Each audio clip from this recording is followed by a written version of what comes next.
Welcome back, Truth Seeker. Hey, listen to all these stupid-ass sorry motherfuckers call in here. Please shut the fuck up. You better call in and have a good point to make. Not sound like some worthless fucking jackass. You call games from time to time? Please, motherfuckers. I've called nearly damn near every fucking sports championship, college and pro, all the time we've been here, months in advance. Go through the resume. I've called nearly damn near every fucking sports championship, college and pro, all the time we've been here, months in advance. Go through the resume.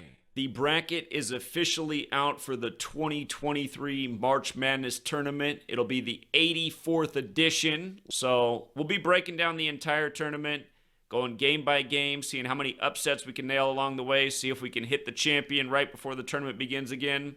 I doubt it. It's Arizona's 118th season, March Madness 118, 84th tournament, Arizona 84.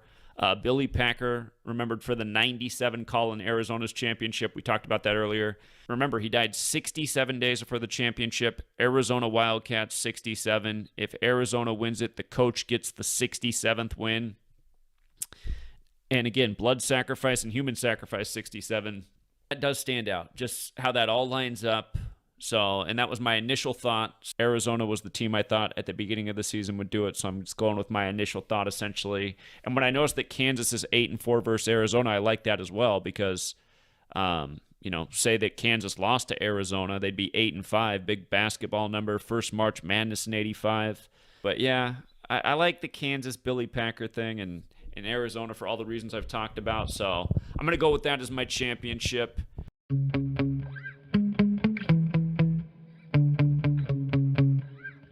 See if we can hit the champion right before the tournament begins again. Drum roll! Creasaw, no good. Princeton's going to keep dancing. Win this thing. Princeton's going to keep dancing. How about shut the fuck up, morons? I'm not wrong about anything. Another wrong prediction. Nobody has ever done anywhere near close to what I've done in proving how sports are rigged, calling futures, and helping people win at sports gambling. Period. Fucking dirty little He's done it again. He's done it again. That is a You foul. fucking little bastard. He does it. He's done it He's again. He's You saved it to Gabriel. dirty bastard. You've done it Where is again. the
Maryland and West Virginia played each other in 1984.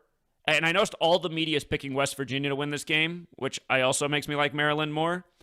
But Maryland beat West Virginia in 1984. So that game in terms of the numbers is tricky. You look at it numbers-wise. But I said, you know what? Maryland beat them in 1984. Let's do the same thing in the 84th tournament. And you know who else the media is really selling for the upset? It seems like everybody's favorite upset pick is Furman.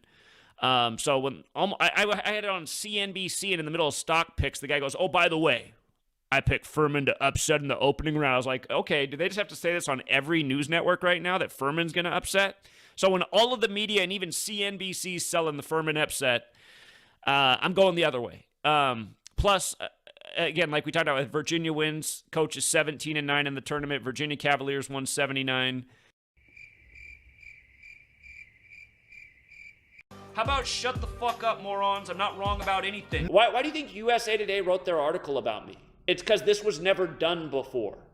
Casinos have never taken losses like this before. Arizona plays the Princeton Tigers. Then they can play the Missouri Tigers. Tigers has the gematria 84 for the 84th tournament. That game was tricky to me, that Utah State, Missouri.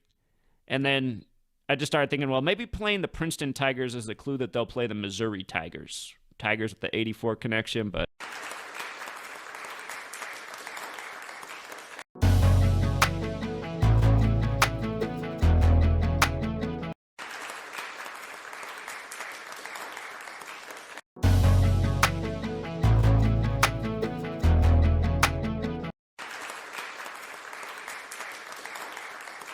Pretty much all the media is saying Charleston's a really interesting team, but that San Diego State is just too good at defense, so pretty much nobody sees Charleston getting past San Diego State. And doesn't it just make sense if Virginia plays Charleston?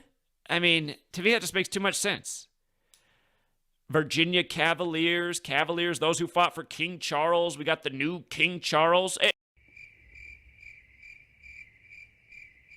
Let me explain to you why there's a pack of trolls that live on the Patreon and hate on the community and slander me 24/7, 365. It's because the casinos are very unhappy about this. Do you know how much money I've pulled out of the casinos' pockets? I guarantee you it's in the hundreds of millions of dollars. Illinois, Arkansas, just that game alone, looking at the numbers, is tough. But, yeah, I think Kansas has the better matchup with Illinois.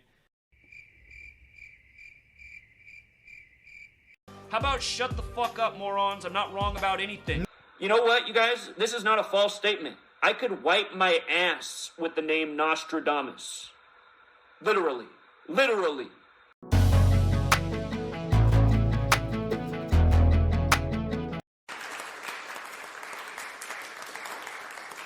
If Anthony Fauci was still in office, I'd give Oral Roberts some more credit. The one thing that is interesting about Oral Roberts is they could hit a pi ritual. We know pi in sports comes together a lot. They'd be 31-4, like 3.14.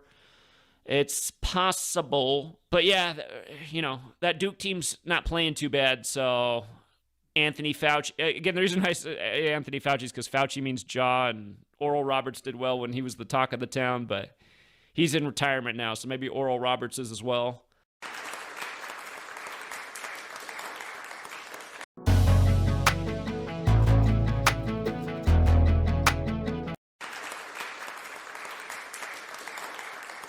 Boise State. If UCLA beats UNC Asheville and then beats Boise State, they'll have 115 wins, and Boise State's 115. So that's why I like that. You said in your video, But, yeah, you might have a lot of predictions, but how often are you wrong? who cares about how often I'm wrong? The point is, and again, to answer your question, it's a really high ratio of being right. Who cares about how often I'm wrong?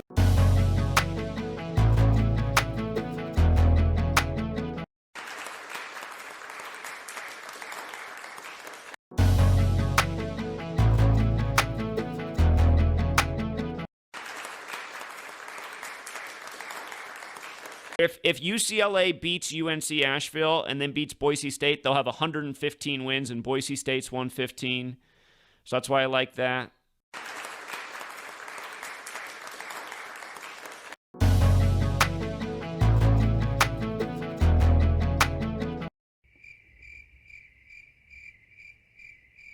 Oh, brother, this guy stinks! Again, you stay with me, you'll stay consistently winning. You're not me. You're not the person who broke the code. You're not the person who's helped people win for 10 years. I'm sure there's somebody in a casino right now with my picture throwing darts at it. Fuck that guy, cost us a lot of money again this weekend. And then he's always doing his false math for how much money you would have lost, which is total BS. Now,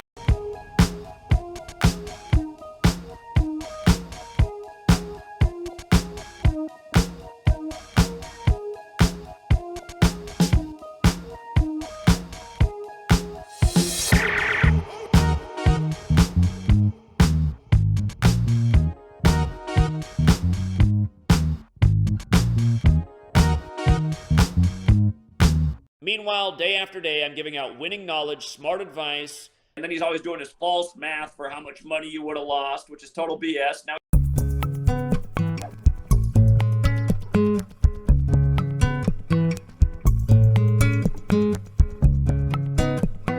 I hate when I have a bad day. And then sometimes it always makes me think, should I stop doing this? Should I stop decoding sports? But You need to retire, and you need to shut it down. day one of the tournament over. Definitely not the best day ever.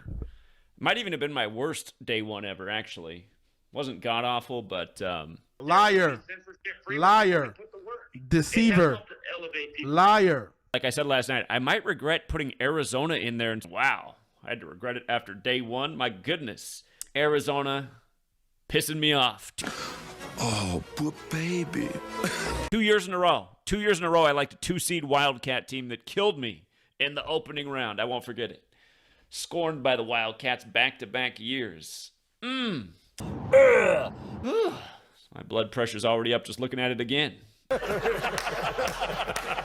be covering tournament nonstop. Especially after today. We got to make up for today. My goodness. That was not a good day. Again, you stay with me, you'll stay consistently winning. Stop lying. You know, every year you're just a liar. That's all you do. You just lie about everything. There's no truth that comes out of your mouth. Till next time, truth seeker.